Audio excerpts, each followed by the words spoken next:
Margaret had been married to Thomas for 23 years. They'd built a life together in their quiet neighborhood in Portland, a modest two-story home with a garden she tended every spring, two grown children who called every Sunday, and what she believed was an unshakable foundation of trust.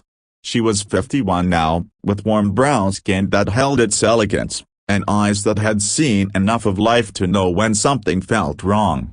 That Tuesday afternoon, she decided to surprise Thomas by detailing his car. He'd been working long hours at the accounting firm, coming home exhausted, distracted. She wanted to do something thoughtful, something that said, "I see you, I appreciate you." The autumn sun filtered through the trees as she opened the passenger door. She vacuumed the floor mats, wiped down the dashboard, and reached under the seat to check for any forgotten items. Her fingers touched fabric, red lace. Margaret's heart stopped. She pulled out the delicate panties slowly, as if moving too quickly might make them real. They weren't hers. She knew every piece of clothing in her dresser, and thus she broken bar these belonged to someone else. For several minutes, she simply sat in the passenger seat, holding the evidence of her husband's betrayal. The neighborhood was quiet around her. A dog barked in the distance, leaves rustled overhead. She didn't cry, not yet. Instead, something else stirred within her, something calm,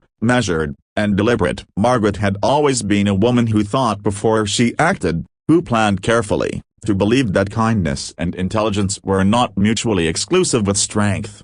She folded the panties neatly and placed them in her pocket. That evening, Thomas came home at his usual time. Margaret had prepared his favorite meal, a pot roast with roasted vegetables, the kind that filled the house with warmth and comfort. She set the table with their good dishes, lit candles, and greeted him with a smile. "This is wonderful," Thomas said, genuinely surprised. "What's the occasion?" "No occasion," Margaret replied softly. "Just wanted to remind us both of what we have." They ate together. She asked about his day. He talked about a difficult client, about office politics, about nothing that mattered. She watched him carefully, the way he avoided her eyes for too long, the slight tension in his shoulders, the guilt he carried but tried to hide.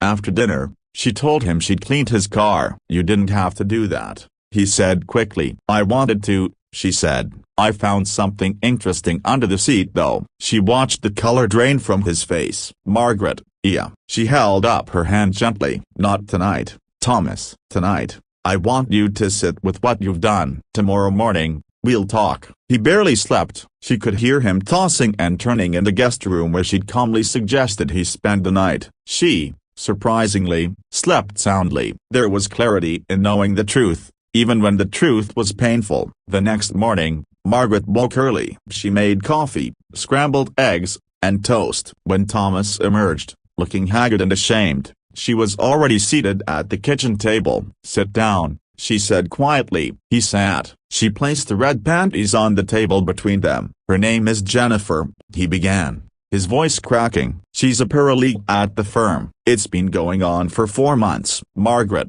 I'm so sorry." "It didn't mean anything. It was just a..." "Stop," she said, her voice still calm. "Don't insult me with cliché copyright-s." He fell silent. 23 years, she continued. 2 children, a lifetime of trust, and you threw it away for a broken bar. What? Excitement? Validation? A moment of selfishness? "I don't know what I was thinking," he whispered. "You weren't thinking of me," Margaret said. "That's clear enough." She stood up and walked to the window, looking out at her garden. The chrysanthemums were in full bloom. "I'm not going to scream," she said. "I'm not going to throw things or make a scene. That's not who I am. But I am going to show you exactly what you've lost." Over the next 2 weeks, something remarkable happened. Margaret transformed. She joined the book club she'd been putting off. She reconnected with old friends, women who reminded her of who she was before she became Thomas's wife. She enrolled in a pottery class at the community center and discovered she had a talent for it. She also consulted a lawyer. Thomas noticed the changes. He saw his wife blooming, becoming more vibrant,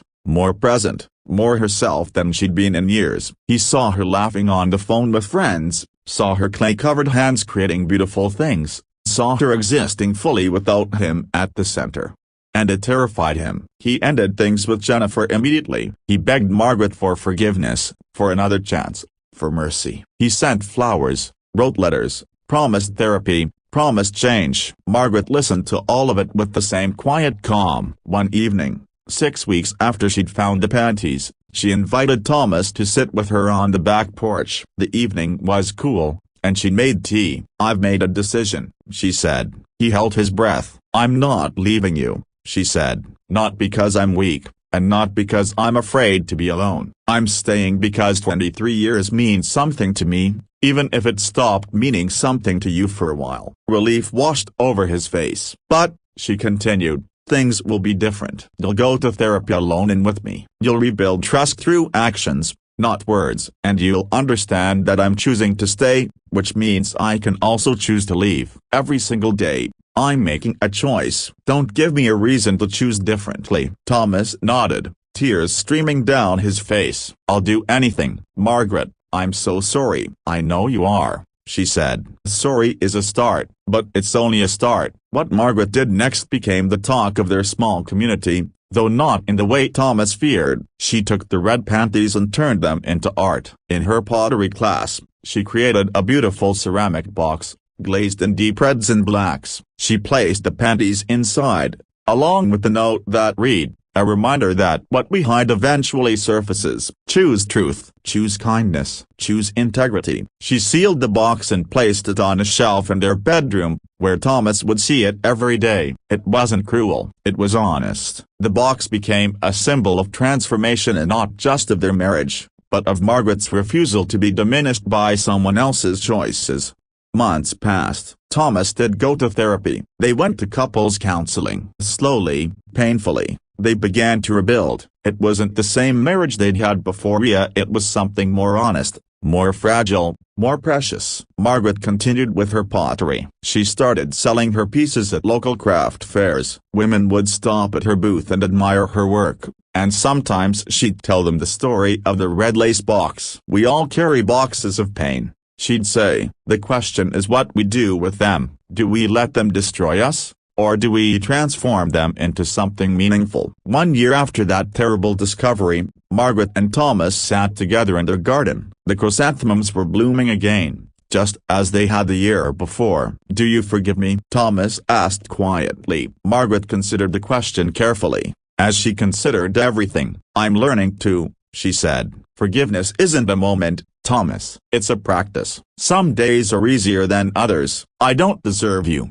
he said. "Maybe not," she replied. "But I don't stay because you deserve me. I stay because I deserve a life I choose, not one that's chosen for me by your mistakes or anyone else's expectations." She reached over and took his hand. "We're all imperfect," she continued. "We all fail each other in ways large and small. The question is whether we're willing to do the hard work of becoming better, not just for the person we hurt, but for ourselves." Thomas squeezed her hand. "Thank you for giving me the chance." Margaret nodded. She looked at her garden, at the beauty that came from careful tending, from patience, from knowing when to prune and when to let things grow.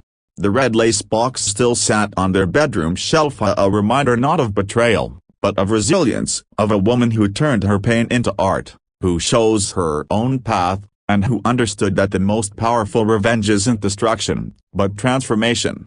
And every morning when the sun rose over Portland, Margaret woke up knowing she had chosen herself, chosen her dignity, and chosen to write her own story in one deliberate, beautiful moment at a time. A